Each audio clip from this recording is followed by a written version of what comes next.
নজর রাখবো পরবর্তী সংবাদে। অবৈধভাবে মজুদ কিছু সামগ্রী সহ ধৃত 4। জানা গেছে খোয়াই জেলার সদর সংলগ্ন রাম ঠাকুর আশ্রমের পাশে একটি বাড়িতে অবৈধভাবে মজুদ ছিল 41 প্যাকেট কাপড় এবং 12 প্যাকেট আতশবাজি। তা উদ্ধার হয়েছে এবং এই কার্যত মালগুলি বাংলাদেশে পাচারের উদ্দেশ্যে মজুদ রাখা হয়েছে বলে খবর। উদ্ধারকৃত এই সামগ্রীগুলি বাজেয়াপ্ত করে জড়িত 4 জনকে গ্রেপ্তার করেছে পুলিশ এবং পাশাপাশি এও জানা গেছে গতকাল রাতে খোয়াই মহকুমা পুলিশ আধিকারিকের নেতৃত্বে খোয়াই রাম ঠাকুর আশ্রম সংলগ্ন একটি বাড়িতে ভাড়াটিয়া ঘর থেকে 20 প্যাকেট কাপড় এবং 12 প্যাকেট আতশবাজি উদ্ধার হয়েছে। পুলিশ জিজ্ঞাসাবাদ করায় নির্দিষ্ট কোনো কাগজ দেখাতে পারেনি ধৃতরা। গোটা বিষয় প্রসঙ্গে পুলিশের পক্ষ থেকে কি জানানো হয়েছে শুনুন। একজনের বাড়িতে প্রচুর পরিমাণে কাপড় স্টোর হচ্ছে, ওইগুলি নাকি বাংলাদেশে পাচার করে। সাথে সাথে এসডিপিও স্যার এবং আমি ওই স্পটে যাই এবং ওইখানে গিয়ে আমরা ঘটনার সত্যতা পাই।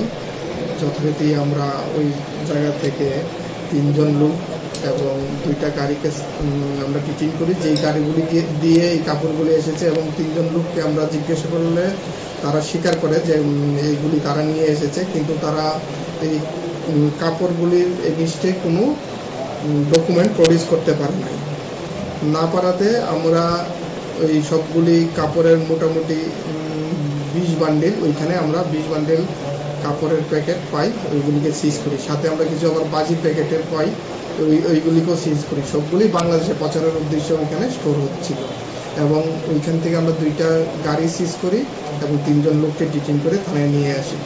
এবং কতটুকু পরে আবার জানতে পারি যে জাম্বুরাতে নাকি একটা কাপড়ের গাড়ি রয়েছে, ওইগুলো প্রচারের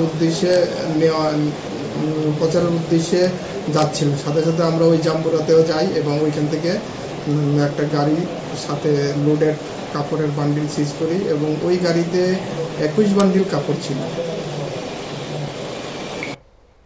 পুলিশের পক্ষ থেকে বক্তব্য আপনারা শুনলেন, অর্থাৎ এই ধৃতরা হলেন নলেশ দেববর্মা এবং অমৃত দেবনাথ, বিকাশ দেববর্মা, জোসেফ দেববর্মা। অভিযান চালিয়ে 2 জায়গা থেকে সর্বমোট 41 প্যাকেট কাপড় এবং 12 প্যাকেট আতশবাজি উদ্ধার করেছে।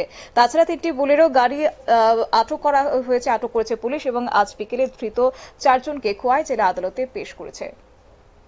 নিয়ে নিচ্ছি ছোট্ট একটি বিজ্ঞাপন বিরতির সঙ্গে থাকুন।